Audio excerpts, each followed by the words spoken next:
Welcome to the Downtown, brought to you by our Citizen Media. I am Daryl Jr., and across the internet for me is... I am Rody John. On today's show, we talk to Olympic gold medalist and Oklahoma State wrestling coach John Smith about what people can expect during Bout at the Ballpark as Oklahoma State takes on Iowa University. We also speak to amateur and professional wrestler Charlie Haas about the Bout at the Ballpark on February 12th at Globe Life Field and the importance of amateur wrestling. These are great interviews. I did both of these. I did mess up during John Smith's interview, just more or less about the date. I, for whatever reason, put it in wrong in my questions. Same thing with, I think I called it Iowa State at one point, but it is Iowa University. Called it Iowa State. Correct me. But, fighting words, man. I mean, now I've been corrected by an Olympic gold medalist, so I think it's a weird thing to check off my bucket list of things to do, but I did. You did, on a podcast about the city of Arlington at that. Props to you for, actually, that's an accomplishment in and of itself, I think. An unwanted bucket list check off. It's true. And I didn't even realize John Smith was an Olympic gold medalist until I started doing the research, and I was like, holy crap, he won 2?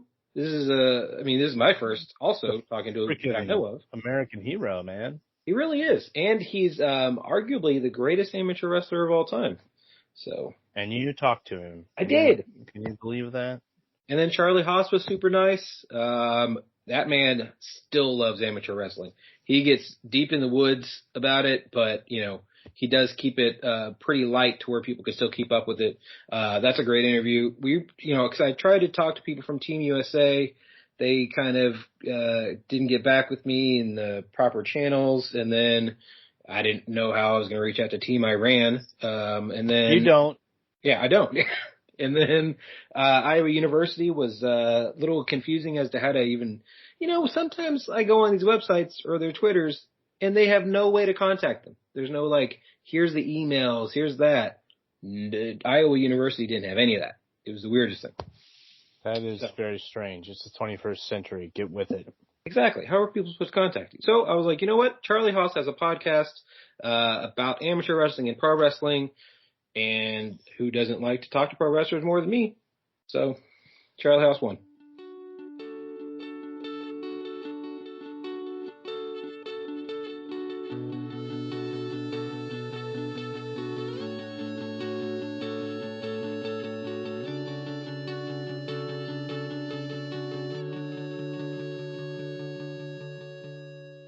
I'm here with legendary coach and legendary amateur wrestler himself, the head coach for the OSU wrestling team, John Smith. How are you today, sir? I'm doing good, John. Well, on February 10th, Globe Life Field will host Bout at the Ballpark, which will feature OSU versus Iowa State, and it'll also feature Team USA versus Team Iran in amateur wrestling bouts. How does being part of this part of history feel? Well, it's a great experience from the standpoint, you just get to see your student athletes, have experience of competing on Globe Life Field. All you got to do is see it one time, and you recognize that it's a special place, and it's going to be a neat experience for a lot of young people, especially on my team as well as Iowa. I think that the one thing about this dual meet, it's highly competitive. There's been a lot of fuel behind it. It's been going on for a long time, and it's an important dual meet for both teams in recruiting wars, and for that reason, it's just a lot of stake in it. Right. So, what can people expect at Bout at the Ballpark against Iowa State? Well, the Hawkeyes are good. They won the NCAA championship last year. Of course, the super seniors all got to come back for another year, and that makes them even double tough. We're good. We're strong. We're as good as we've been in a while. It's going to take us a great effort. And I think you're going to see some of the greatest wrestlers in the world when you watch USA versus Iran. Some of the best matchups that everyone in the world looks forward to seeing. There's 2 or 3 of them that it's going to be pretty hot, and I know that the best teams will be there from USA and Iran. Could you speak on some of the bouts that you're looking forward to? Well, we've got so many matchups against Iowa. I mean, from 25 to 133, 141. There's 10 weight classes that we have. I would say of those 10, Iowa's probably favored in 6, and we're probably favored in 4.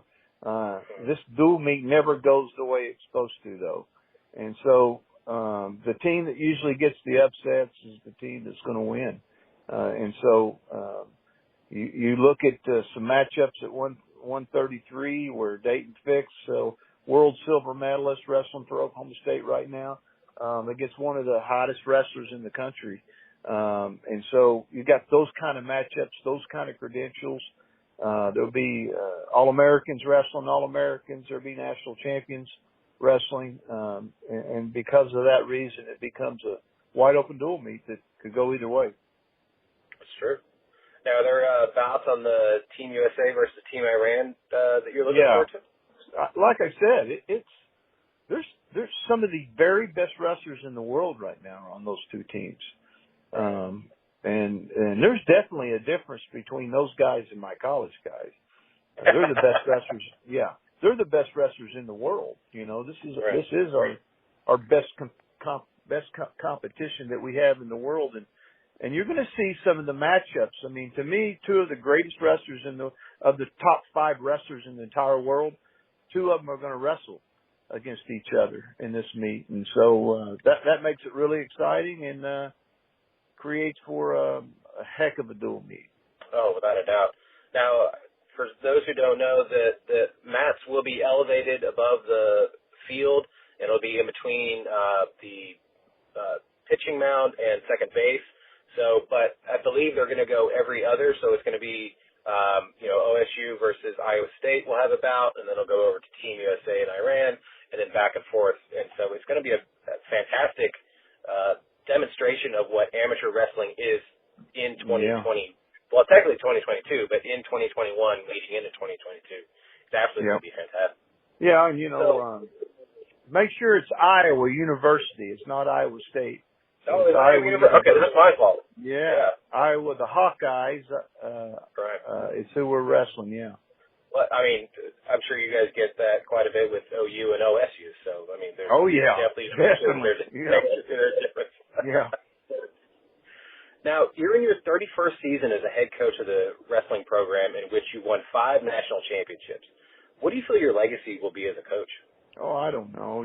It's been an enjoyable experience, I mean, I don't know. I think that there's a little bit of, we've been a sport that's been challenged with not having equal counterpart in women. And so when you've had 35, 40 athletes that are male and you don't have a counterpart, it's been a struggle for us, We're starting to see that movement for women coming back.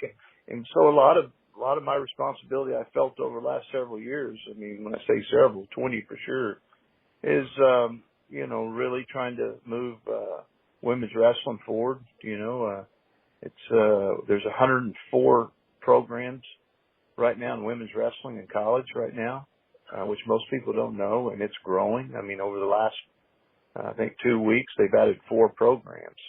And, so that's what kind of things are happening. This is real good. But as far as legacy, Oklahoma State has such a long legacy. I mean, we've been winning since 1917, believe it or not. And it's been a winning program. I mean, that doesn't mean winning nationals every year, but it means being very competitive in the middle of it.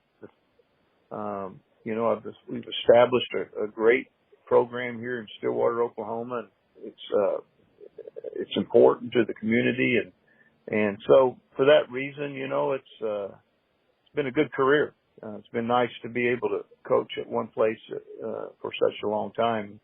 And as you know, in coaching, you don't get that opportunity usually. This is very true. They usually hop around more than players do. So yeah, I mean, yeah. Now, what does it feel like being on? Like, I'm about to get into your actual career as a wrestler, but what does it feel like being on the other side now, giving your knowledge to younger kids and seeing it, grow and it's almost like gardening essentially, because you're giving them the seeds and then you're watering them with, your knowledge, and then you're seeing hopefully fruition of your gardening. Yeah, coaching's so much better. My competition days seem so far away. I think and when you look at just coaching in general today, I think it's more important than probably any time in my career. It just seems that you need to work with kids a little bit more, help them with the direction. A lot of challenges that we didn't have to face several years ago, and a lot of challenges for young people, and so for that reason, really feel like, coaches are playing even a bigger role than they ever have, especially in junior high, high school, college, where sport is an opportunity. It's an alternative if a student wants to do it, and when they do it, you need to take it serious and help them move forward through competition. So I take it pretty serious, and I recognize that, I think anyone's legacy and coaching is always going to be the reflection of what your students thought about their experience, and has it improved their life as they hit 35, 40, 45 years old, and so we have an opportunity to have a great influence on the student athlete today. That's amazing. So, as I mentioned, you are a 2-time Division I national champion, 4-time world champion, and you won 2 Olympic gold medalists in 1988. Sorry, you won 2 Olympic gold medals, 1988 and 1992. You won more world and Olympic medals than any other American, which I believe right now you're tied with 2 other people, from what I read. Now, well, you're the first, so, that's always great. What do you love most about wrestling, and is there an accomplishment that you treasure more than any other one? Well, you mean as a competitor, I think that the one thing that, I always took pride in is that you step out on the mat by yourself, so a lot of responsibility is in your hands, and your preparation and your dedication and your sacrifices.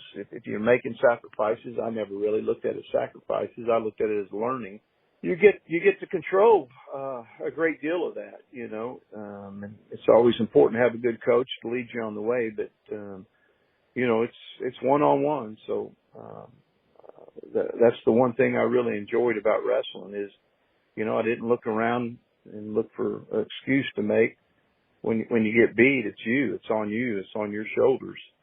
If you're going to change it, then change it. And so that's something that I think as I get older, I recognize, I appreciate, and I value the things I learned.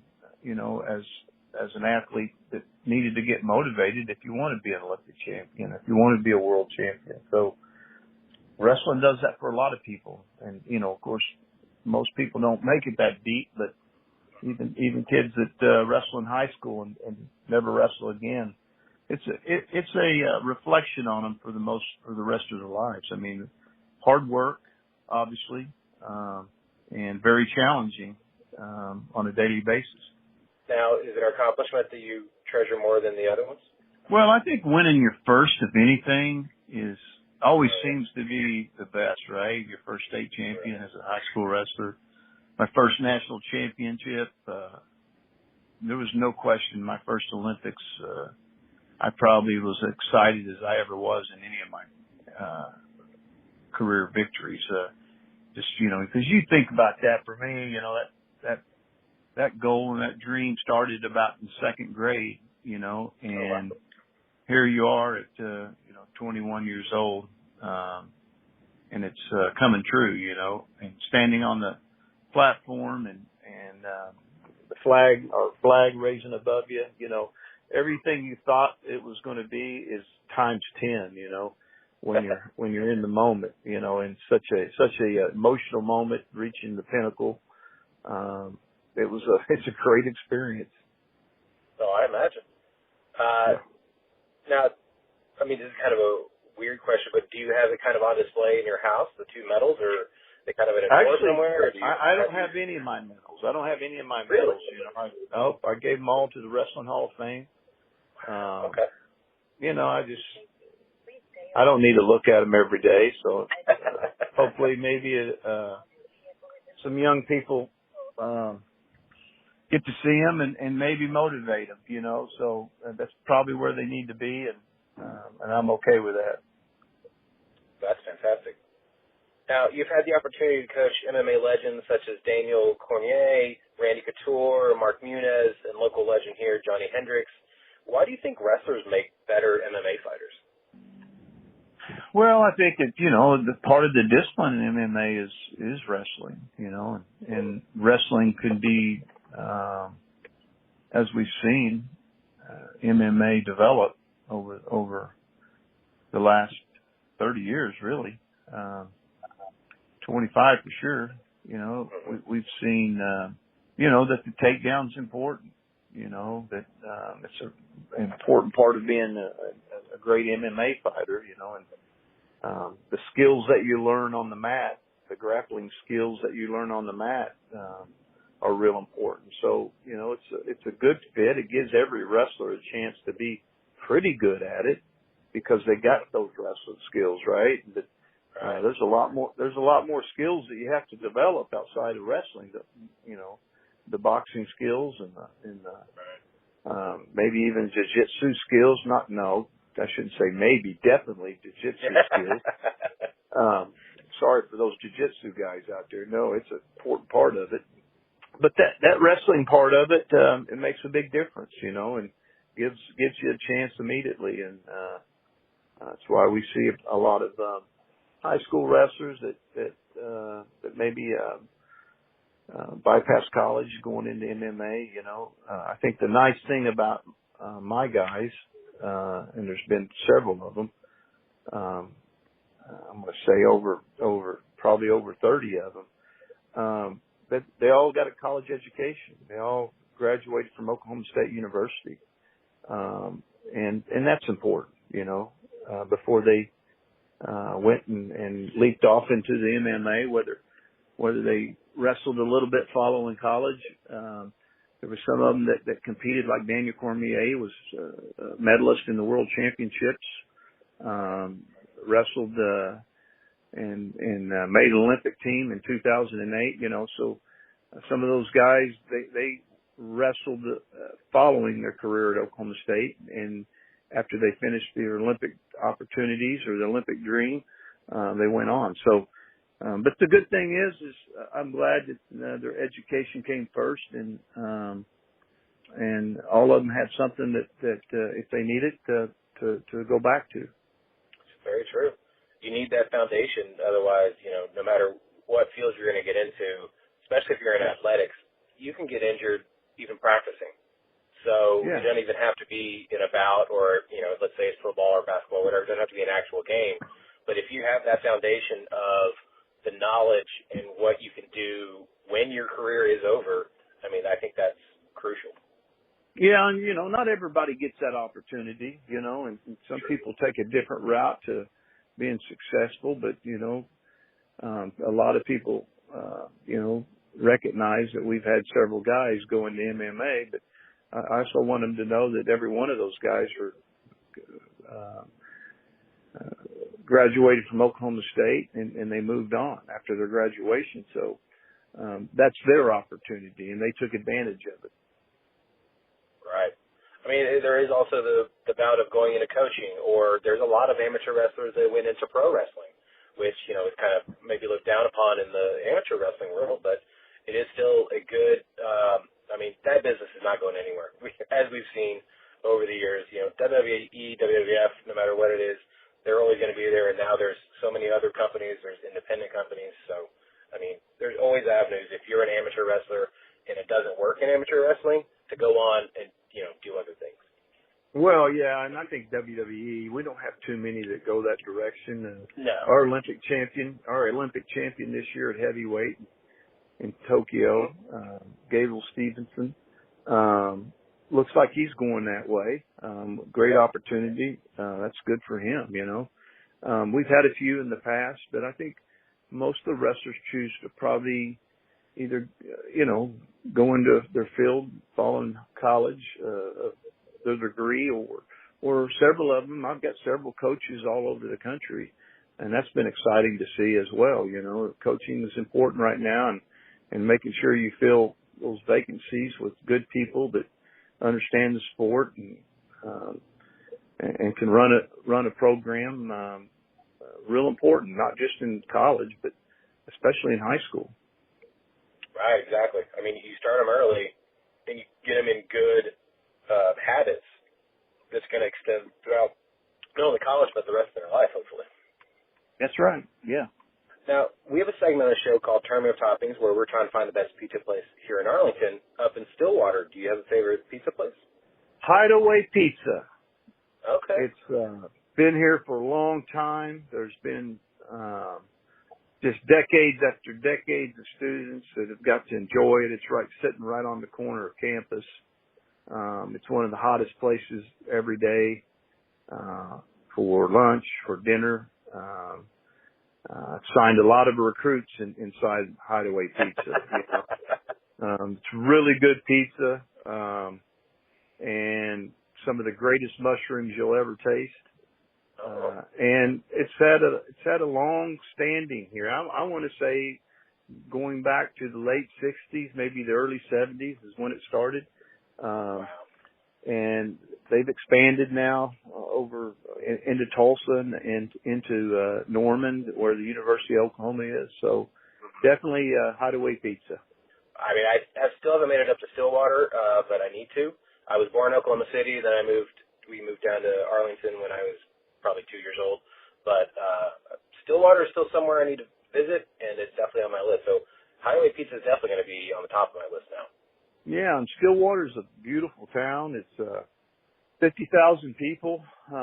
So much goes on in a small town like this. You don't realize it, especially with a major university sitting in the middle of campus. And, everything's wrapped around the campus. Everything's wrapped around the university, sports activity, the McKnight Center. We have some of the greatest musicians that come in and out of Stillwater, and of course, a lot of it's country and western. Right. Some absolutely, Garth Brooks is one of our alumni that, we take a lot of pride in. And so, Stillwater is a place, if you love university settings, this is an awesome setting for a university. I really do. Like you said, it's that small town feel, and then I'm sure once the kids are gone for summer or for winter break, you guys definitely tell that the amount of people have lessened quite a bit. Well, it's 50,000, and then with students here, it's, it runs somewhere around 78 to 80,000, and so, you just don't realize in a college setting how much is going on. I mean, especially with a Power 5, university, and the Power 5 conferences, the sports here, we currently have probably, and I'm not exaggerating this, John, we probably currently have 8 or 9 teams that are ranked in the top 15 in the nation, in different sports. I mean, we've won national championships and, of course, wrestling. We've won them in basketball. We've won them in baseball. We've won them in cross country. And actually, we've have one in football, so, our golf teams have won NCAA. Our men's golf team is one of the strongest programs in the nation. Our women's golf team currently is ranked number 1 in the country. So we call those Olympic sports outside of football and basketball. And right. We've had a lot of success. We've won national championships in basketball. I want to make sure I mention that. So it's just really good sport town, and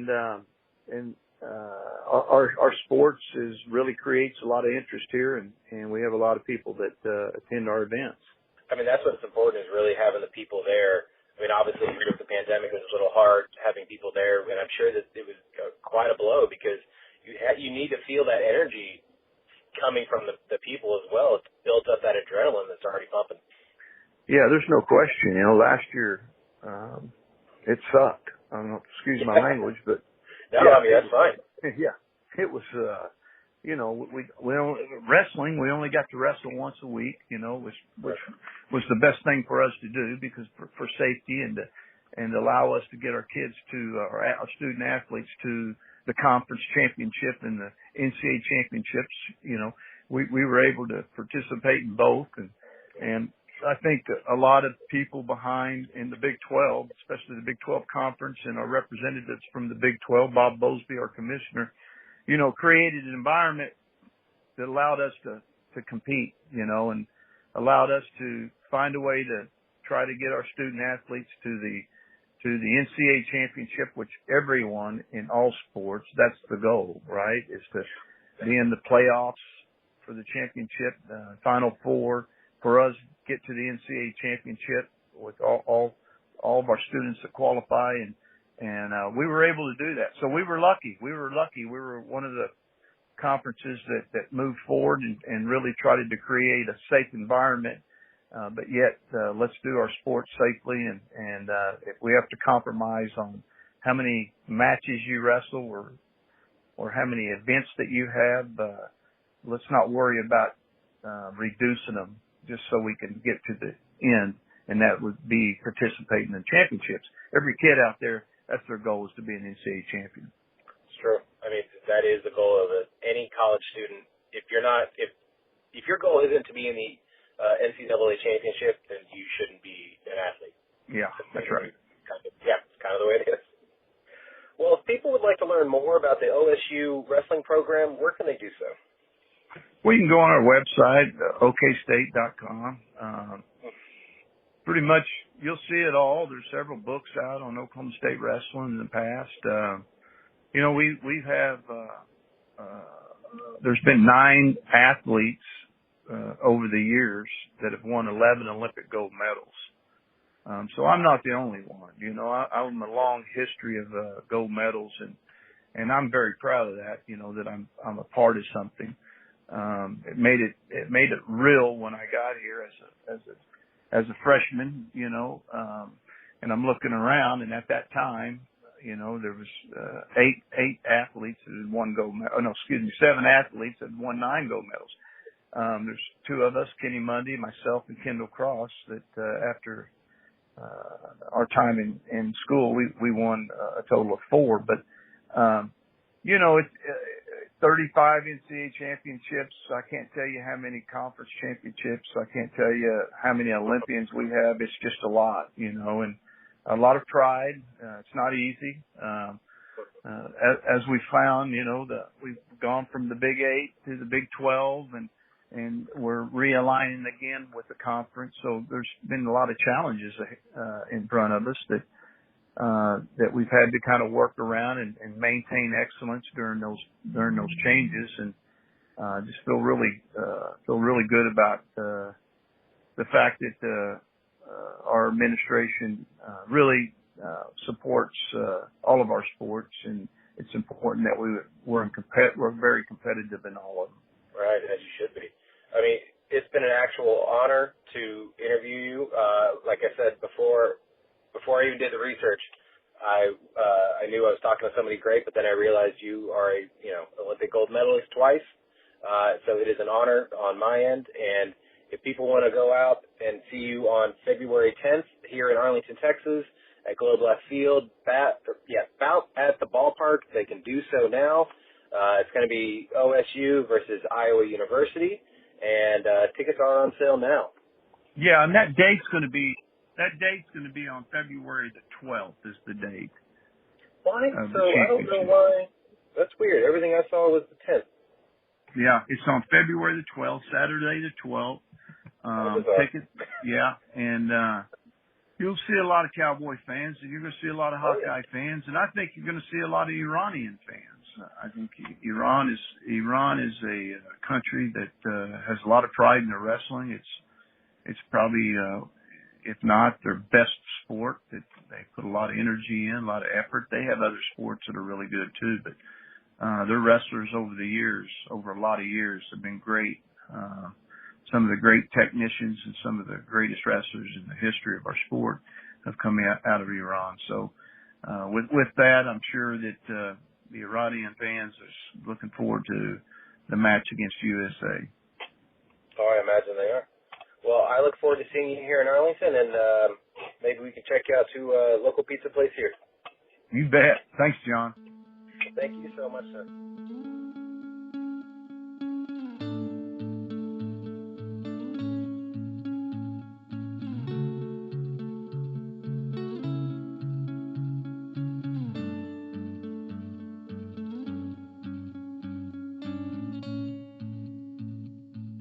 We are here with Charlie Haas, a Seton Hall amateur wrestler and graduate, a pro wrestling legend at this point. Any company he's been with, he's held gold.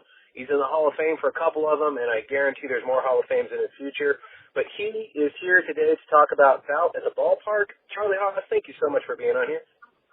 No, thank you. I mean, this is it's a great, man. It's going to be a great conversation. I'm looking forward to it.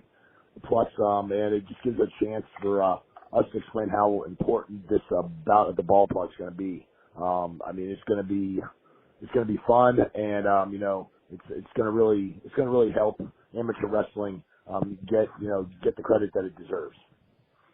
I mean, without a doubt, as I just told you, I've been a fan of you for a very long time, and then I found out, I already knew about your amateur background, and I found out that you were doing a podcast, the world's greatest podcast, that is not only about pro wrestling, but it's about amateur wrestling. So, of course, I knew that I had to come talk to, or at least try to talk to you, and here we are. So, yeah, get it out there. It's amateur wrestling is a great sport, and this is what it teaches you, and you can apply this to life. Amateur wrestling, it puts you in uncomfortable positions. You really start wrestling when you're in those uncomfortable positions, and you have to learn how to get out of those uncomfortable positions. Once you do that, and of course to learn that craft, it takes consistency, it's repetition, it's just work, it's the work ethic. There's no shortcuts. I always tell my kids, little things make a big difference. Consistency is the mark of a champion. So once you learn to get out of those uncomfortable positions and you develop that work ethic, you can apply that to life. No matter what obstacles are thrown your way, whether it's death, taxes, divorce, sickness, loss of a loved one, you're always put in an uncomfortable position. But amateur wrestling teaches that individual, both men and women, to learn how to get out of these uncomfortable positions or how to survive. That's what's the beautiful. That's the beauty of the sport. Like I said, it's different. I always say wrestling is like the Marines of all college athletics when you get to that level, because or the Marines of all athletics, because you're an individual out there. If you lose the time, you have to put the work in. You can't look for a shortcut in this sport. You have to really go out, and you have to really put the time and effort in to be successful.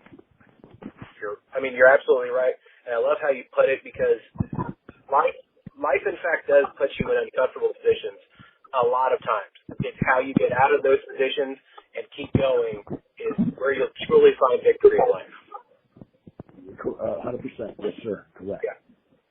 And I also love that you touched, as much as we're going to be talking about men's amateur wrestling, I love that you touched that women's amateur wrestling is becoming a lot bigger thing. I've already talked to John Smith over at Oklahoma State, and he was, he touched on it as well. Women's wrestling is, I wouldn't say it's in an infancy, but it's getting a lot more attention as it deserves, because, women can and are amazing athletes. So why can't they be amazing? Let me go so far as just saying that women's wrestling is going to save men's wrestling at the college level. And I truly believe that. I truly believe that. Men's wrestling was in a lot of other men's sports. That were when the Title IX was put in place. Instead of adding the 83 extra scholarships that football has, they decided to take away 83 scholarships of men's wrestling so that they would balance out. And so, now that we have women's wrestling, I really believe, with the University of Iowa, with Clemson, there's got to be over 1,300 scholarships for women right now, in college levels. And this gives a chance for these women to build, to get their education paid for. But this is what's so great about, wrestling, for the women. And it's from from like the youth level, from junior high to high school, all the way up to college, is that, like I said, it's, each person has to compete at their own weight class, and most of the people that'll be around their age and have the same experience. Sometimes you'll have some that'll start out and have a lot more experience. But anyways, what I wanted to say is it's such important with women's wrestling is that it teaches these women self-confidence. Here's an example. You may have a woman or a female of a bigger stature that, can't play, center forward and run up and down all the time. But, she might be able to wrestle because she'll compete at the same level, she'll compete at her own weight and her own age experience, and she may end up winning a state title, where, she may not get any playing time out on the basketball or soccer field or whatever. But what you're doing there is you're building self-esteem, you're building confidence, you're teaching a young lady that may have been bullied or maybe not make the team. Now she has the self-confidence to move forward in life. She has the self-confidence to get her education paid for. Then you got yourself one of the most powerful women, like a CEO or a doctor or a lawyer or, the head of talent of HR. So now you're building an individual that, that's going to be lined up for success in her career, whatever she chooses. So that's what I love about the sport. And like you said, women are fantastic athletes, and they're going to save the men's sport. I really do. I really believe they are. And look at Iowa. Iowa's already stated that they're starting a women's program next year. So good for them. And John Smith, he's on board. So I'm up here at Allen High School, and Jerry Best has a great program. They won the first women's state title for their school last year, and they have some great female athletes. And I'm looking forward to it, man. Like I said, I love watching them wrestle because they're exciting. And they're as athletic as the men are. Right. Plus, we have been seeing the growth of MMA in the women's division, and it is without a doubt. I believe it was last year or 2 years ago, right before the pandemic, we had a co-main event of the women's stature that blew away the main event, and it was like they went all 5 rounds. And so, if we're seeing the women grow as amateur wrestlers, that we've seen over the years, men's. If you have a wrestling background, MMA is for sure the best avenue for you to have success. Right. And as I say, that also, the different body elements or the different body, statures, that applies to men too. You may have a guy that's heavier that loves soccer, but he can't play, center or a midfield or a striker. So, he goes into a sport where he competes at the weight he wants, and he's competing against other people. So that is across the board for both men and women. Right, exactly. So let's get into it. Bout at the Ballpark takes place on February 12th over at Globe Life Field, the new home of the Texas Rangers. Team Iran will be taking on Team USA, while number 4 ranked Oklahoma State will be taking on number 1 ranked University of Iowa, which together they have over 50 national championships just between them? So as of right now, Iowa they have 37 Big Ten championships, and they have over 24 national titles. Oklahoma State has 34 national titles, so you're right. It's almost 60 total right there, 58.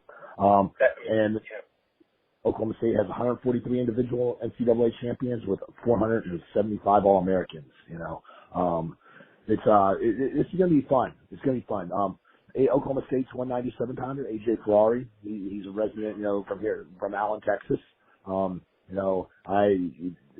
shout out to the Ferraris. Vinny and Gino, they're his cousins. They worked out with my sons, over at Best Train. So, but AJ, he won the national title as a true freshman, and there's only about 5 or 6 of them that have ever done that. And since COVID last year, they got everybody in NCAA got a year of eligibility. So he may be able to see things go well, and barring no injury, he might be the first 5-time national champion. That's just unheard of. But there's other great wrestlers too. Dayton Fix. You got the Bull over there. over Marinelli over at Iowa. Jason Leon, he took a hardship this year, injury. This kid's so tough. He was going for his 4th national title, but he took a medical hardship. He had both ACLs operated on and reconstructed.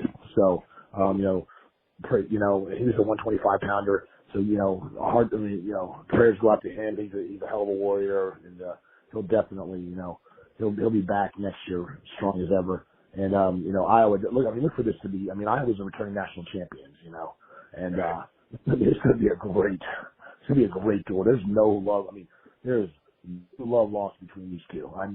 Oklahoma State and Iowa. There is, they're competitors. They're going to go out and they're class acts. Both programs. But you're going to see, you're going to see them leave it all on the mat. It's going to be a fight. I'll tell you that. Without a doubt. So this is actually going to be the first time a senior level international meet and a NCAA meet will be operating in the way that where there have alternate bouts starting at 6:30 on 2 different mats. Have you heard of anything happening like this before? No, I have not. So, and what's different about this, okay, so there's 3 styles in wrestling. There's folk style, there's freestyle, and Greco. Okay. Now, freestyle and Greco is usually during the summer. It takes place right after our folk style season ends. So the freestyle and Greco is what you would see in the Olympics, and that's where they get the gold medal. Folk style, we're the only country that does folk style. And folk style is what you see at the youth, junior high, high school, and college level, and that is a winter sport. And that usually starts off around Thanksgiving and goes to probably anywhere to the middle of May. To the middle of March. And what's different about it, you're going to see 2 different styles. So on one map, Oklahoma State and Iowa, you're going to see folk style. You're going to see at the college level, highest level that there is. There's 3 periods. Okay, you have a 7-minute match. You have riding time, which means if you can ride somebody for more than a minute, you'll get a point. The points are different. We can go into that, but we can confuse a lot of people right now. But it's just it's scoring. The scoring is different. Then on the other mat, you're going to have Oklahoma State versus Iowa, and it's going to be a freestyle match, 2 periods. Okay, the point scoring system is totally different there. There is no riding time. You're allowed to lock hands on bottom, and to turn your opponent, but you only get 10 seconds. Really, once you get the takedown, you got about 10 seconds to turn them. If not, you start them back up on their feet. So where in folk style, if you do take them down, you get the chance to ride them as long as you want to try to turn them to pin them. So, but the object for both folk style and freestyle is to pin your opponent or to beat them by points. Of course, you got technical points. So that's anywhere where if it's more than so many points where they'll stop it. They don't want to go past 12 and they don't want to go past 10. 15 and then 10. And then also you have as well as you have your majors, you have your decisions, and you have you'll go into where in freestyle and Greco for freestyle, if there is an overtime, they will go into they'll usually go to the referee's decision, the criteria, and then if you're in folk style and there's an overtime, there's overtime. You'll go a minute in overtime for takedown wins, and then you'll go top and bottom from there. So the rules are different, but it's never been to where in the United States where you're going to be able to see both styles at the same time. And like you said, they'll be alternating the weights. You're going to have the weights, starting at 125, and you're going to have weights for 10 grams, starting. Man, I'm not really sure what the weight is there for that one. But it's going to be exciting. So it'll go, one match will be, Oklahoma State versus, Iowa. And then you're going to jump over and you're going to see Iran versus the United States. And let me tell you something. Man, Iran, they've had over 38 Olympic medals in their career, and then the United States, we're looking at, international and Olympic, 152, 152, medals, that have been contested at international level, and in weights above the United States that have medaled, have been over 45 different weights that we've medaled in the Olympics. So, it's going to be a really, really, and everyone knows the history between the United States and Iran. You know, that's going to be another one where they're going to be, you know, we're fighting, we got home field advantage, but Iran's going to come in fighting hard. You know, they have a lot of pride, so does the United States. But I did see that Gable Stevenson and Kyle Bake, and David Taylor are not wrestling for the United States. So, you know, and those are three of our big hitters. You know, 2 Olympic gold medalists, and then you have one was a bronze medal winner, and then you have, you know, so they're sitting out. So it's unfortunate for that. Yeah, I was going to say, so leading Team USA is the 2012 Olympic gold medalist and 5-time world champion Jordan Burroughs, who he's considered the greatest freestyle wrestler of all time. Could you tell us a little bit more about him? Yeah, I think Jordan Burroughs, you know, from University of Nebraska. You know, that's a tough one. It's like, is it Jordan Burroughs or would you say John Smith, the coach at Oklahoma State? You know, yeah. Because I mean, John Smith won 2 gold medals and 6 world championships. You know, so I mean, it's a toss up between the two. But when you have your Mount Rushmore freestyle, like, who is? I mean, you know, Jordan Burroughs is right up there, and you know, but you know, John Smith, you know, he was one of the greatest. So yeah, but no, Jordan Burroughs, he's going to be the captain of the team. He's coming in. He just you know, he did not make the Olympic team. He was beat off by Kyle Dake this year, but he did end up winning a world championship just like 3 months after. You know, after the Olympics because of the COVID, you know, it was an off year kind of. But man, Jordan Burroughs, I mean, he's like Captain America, man. You know, he's up there. He's going to be really leading the team, and man, you know, and he's going to get fired up. He's explosive. He's going to blast double leg. You know, he's technically sound, and you know what? He's got the experience to lead the younger guys. Show them how to win this and how to pull this dual meet off between Iran and the United States. It's true. And I mean, the rest of the Team USA is consisting of Thomas Gilman, Dayton Fix, James Green, Jason Nolf, Jaden Cox, Kyle Snyder. On paper, this is just a murderer's row of wrestlers. Right. I mean, Jaden Cox, you know, he's an Olympic medalist. Kyle Snyder, I mean, man, this kid has done it all. I mean, he's the first kid to ever win the first gentleman to win, you know, a national title, a world title, an Olympic title, all while he was in college. You know, so I mean, this guy is unbelievable, and he's only 25 years old. You know, right. So you know, he took second at he took a silver at the Olympics this year. You know, unfortunately, the person at his weight is from Russia, who's 25 years old as well, is just as good as he is. So it goes back and forth between those two. So, you know, but when you have Kyle Snyder and you have Jaden Cox, you know, leading the upper weights, and you're just excited. And you have Dayton Fix, you know, so Dayton Fix is wrestling for the U.S., but, you know, Dayton Fix is also a Oklahoma State wrestler as well. So right, I was going to bring that up. And it's funny that he's on the team, but he's going to be wrestling for Team USA. So yeah, you're right. You're right. But Oklahoma State, you know, they'll like I said, about Oklahoma State and Iowa, they are so deep in their weights. So you know, if you have you know, in this instance, you know, Dayton Fix being over for Team USA, whoever the backup is or the person that's going to wrestle in Dayton Fix's place, you know, if he went anywhere else in the country, he'd probably be a starter, All-American, maybe even a national champion. You know, so it's going to be so. You know, the thing about Iowa and Oklahoma State, they recruit really well. They have teams. You know, they're prepared if there's an injury or someone's getting redshirted or something like this.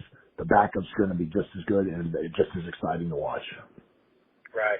So, I mean, like we mentioned, with University of Iowa being ranked at number 1 and then Oklahoma State being ranked number 4, whoever wins this one, what does the rest of the season look like? Well, you know, they're in 2 different conferences. You know, like you said, you got Penn State there, and then you got, you know, Missouri. But you know, Oklahoma State's going in there looking to dethrone Iowa. You know, this is about, you know, heritage. This is about history. Who's the best?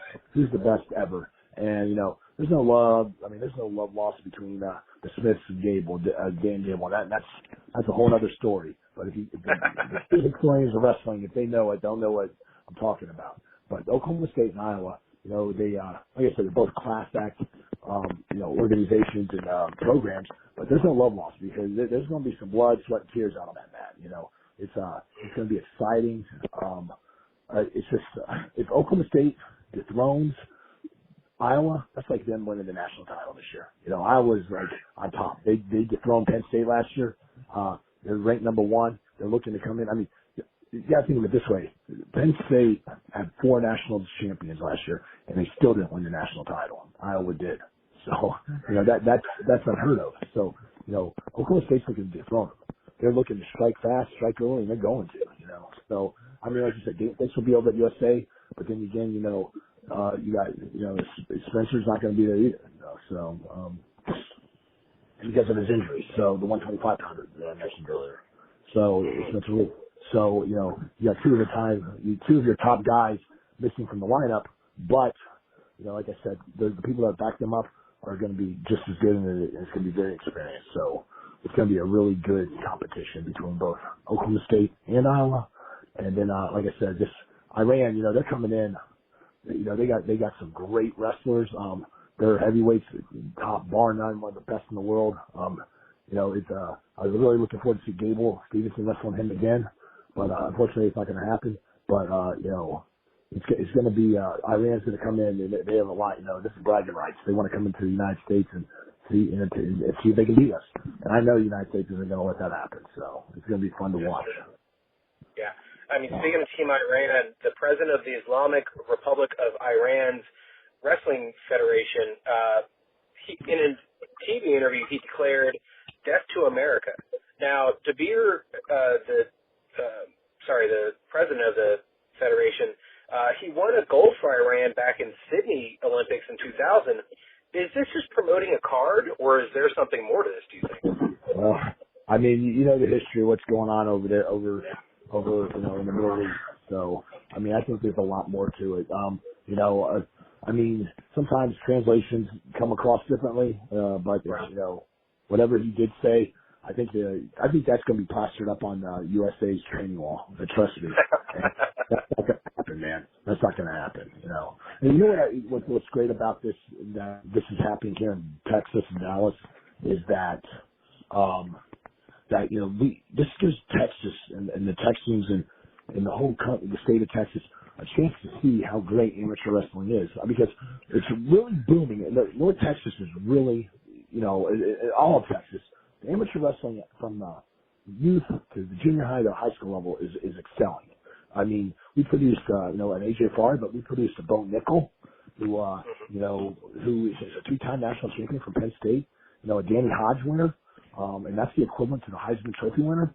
And, he graduated from Allen High School. So you're looking at, I mean, just that, but, we're giving everyone to see, how amateur wrestling, how it's a great sport, how it helps develop young men and women, how it helps pay for their college. But it also maybe opened the eyes to the universities and say, you know what, we need to, maybe we need to back this sport. Maybe we need to put in, an NCAA men's wrestling program and women's program here in Texas. I mean, I know there's some women's programs at the college level, and I know there's Texas Wrestling, which is an NAIA program, but there's no NCAA men's wrestling programs at all right now. Right. And that's, it's unfortunate, especially when you have the Big 12 with Oklahoma State, Iowa State, OU, Missouri's coming back, but, Texas or Texas Tech or TCU, they don't have a men's program so it's unfortunate. It really is, because when you think of the Big 12, you think of Big 12 football, and then, you got your wrestling.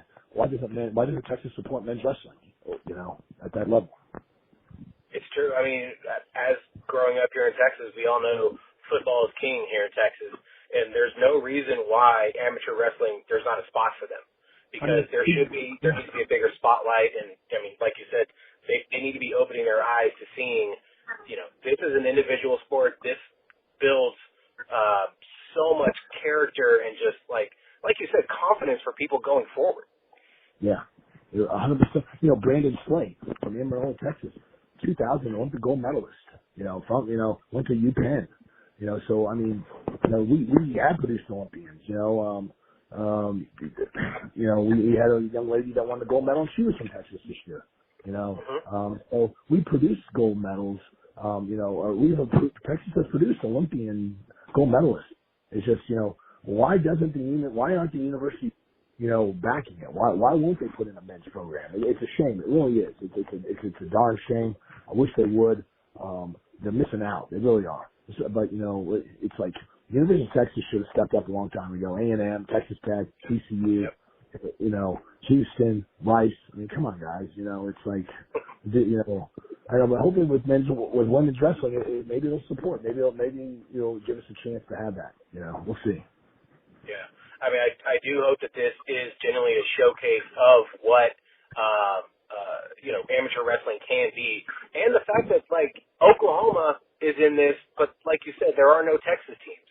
So right. There's no Texas teams to talk about to even be at Bout of the Ballpark.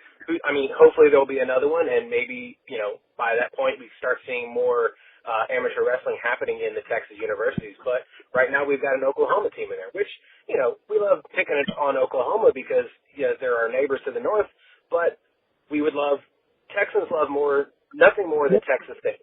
So we need more Texas happening here in Texas. Yeah, 100%. I mean, everyone knows the Battle of that Red River.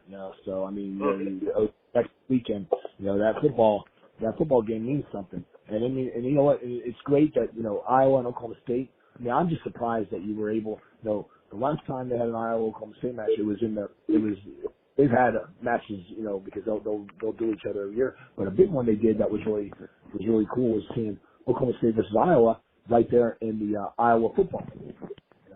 Oh, wow. Yeah, that was really cool. And that was about maybe 3 years ago, maybe 3 or 4 years ago.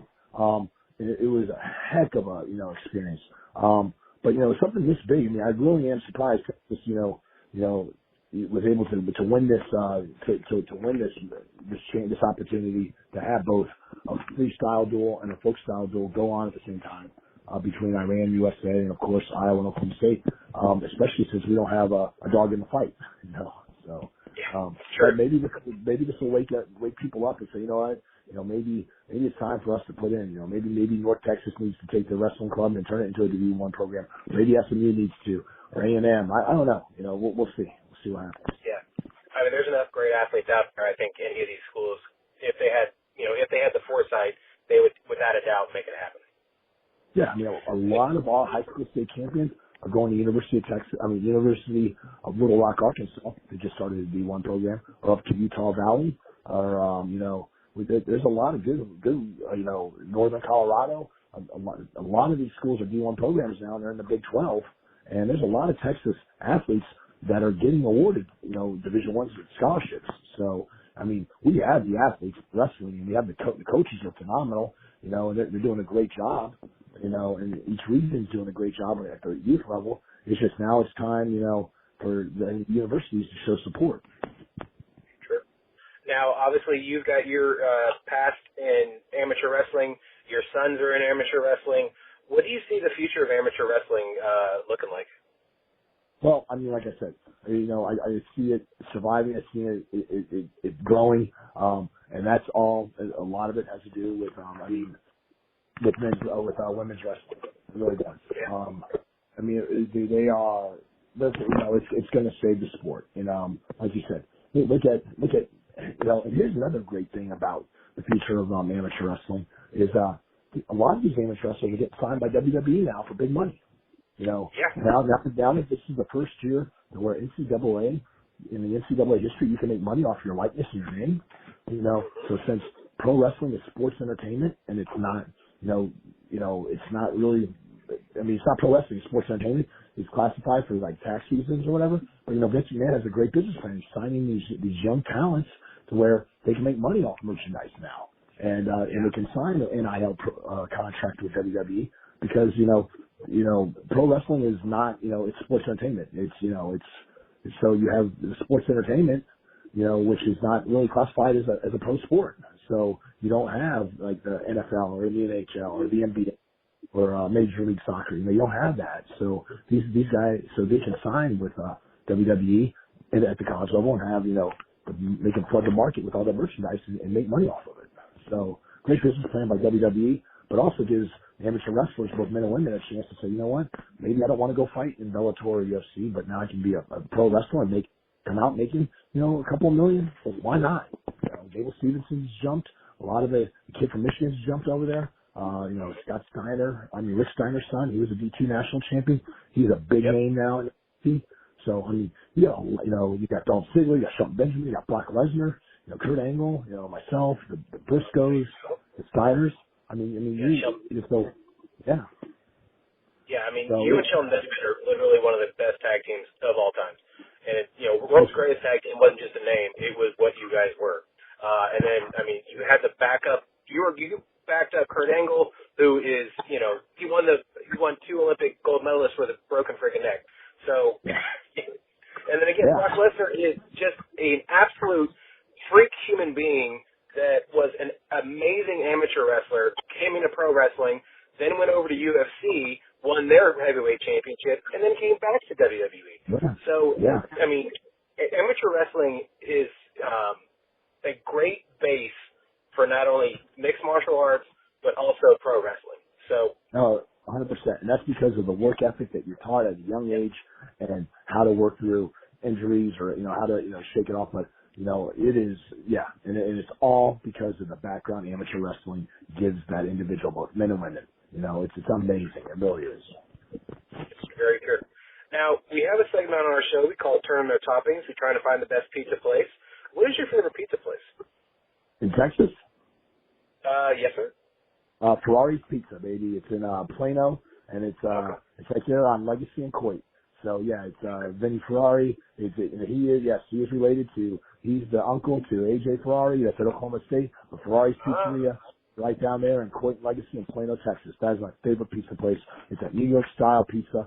It tastes like it. And I went to Seton Hall, so I was out in New Jersey, New York, so I know what New York style pizza is. So, I'm telling everyone right now, you go to Ferrari's Pizza in Plano, Texas, off Legacy and Coit. It's the best. There we go. Charlie, thank you so much for coming on. Bout of the Ballpark is happening over at Globe Life Field, February 12th. Buy your tickets online. If people want to find you online and listen to your podcast, where can they go? Yeah, so you can go. You can find me online at the Haas Pod on Twitter or Wrestling's Greatest Podcast on YouTube, TV. We also have. I'm also at the Real Charlie Haas on Instagram, the Real Charlie Haas Facebook fan page, and at Charlie Haas on Twitter as well. So, and also go to my Pro Wrestling Tees where you can buy my T-shirts, man, as well. So, and I got a shout out to Nearfall Clothing for giving me, all my clothing for because I'm back in pro wrestling now, and SWE and World Class, the World Heavyweight Champion, and I'm on tour this year. So. Yeah, I was going to say, check him out on a town near you. I saw him, I've seen you multiple times, especially at SWE. I saw you at Impact recently, and I caught real big for that one. I can't wait to see where you turn up next. And, follow Charlie Haas online because he is going to be everywhere. And Charlie Haas is not dead. So, thank you. I appreciate it. Thank you so much, Charlie, and we look forward to talking to you again. Yes, sir. Take care, John. Bye-bye.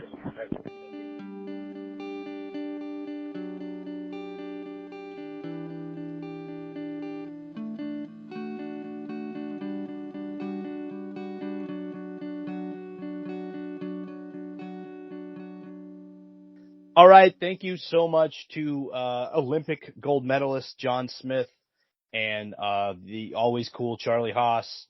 Appreciate both of you for taking the time out to talk about amateur wrestling. Yeah. Bout at the Ballpark is February 12th. Globe Life Field. Go get your tickets. I believe it's texasrangers.com/wrestling or just Google Bout at the Ballpark. It's going to be a fun event. It's the first of its kind, and now you know all about it from listening to these interviews. So if you're very interested, go get your tickets. If not, figure out what happened on Twitter. While you're figuring out what happened on Twitter, make sure every first Sunday at 6 p.m. you're at Dr. Jekyll's because they host the Arlington Open Mic. And then the next night, go back to Dr. Jekyll's because every Monday night is trivia starting at 7 p.m. Every Tuesday night from 8 p.m. to midnight, Blitz Lounge is having karaoke night. Open mic and poetry night is every second Tuesday at Create Arlington. Every Wednesday at 2:30 p.m., you can go down to Inclusion Coffee in downtown. They're hosting their chess club. Go Queen's Gambit yourself into being a better player. Is that right? Is that a show, the Queen's Gambit? That was a thing, right? That was about playing chess? Yeah, I thought it was. Oh, I thought it was another royal show. I had no idea what was going on. But we could try to figure it out every Wednesday over at Jambo's Barbecue while we listen to UTA Jazz. That starts at 5:30 and goes all the way to 7:30. But guess what? You don't need to go to trivia night to figure it out, because I figured it out just now. The Queen's Gambit was about chess. Oh, fantastic. But if you do want some trivia, every Wednesday night is trivia night at Division Brewing from 7 p.m. to 9 p.m. That you might find Queen's Gambit questions on there. I don't know. Sure, and we prepared you. We did. You're welcome. One Love Lounge hosts their Artist Love Night, which is their open mic every Thursday starting at 8 p.m. Well, while you're doing all that and playing chess, Queen's Gambit, I assume that's a move. It has to be some sort of move.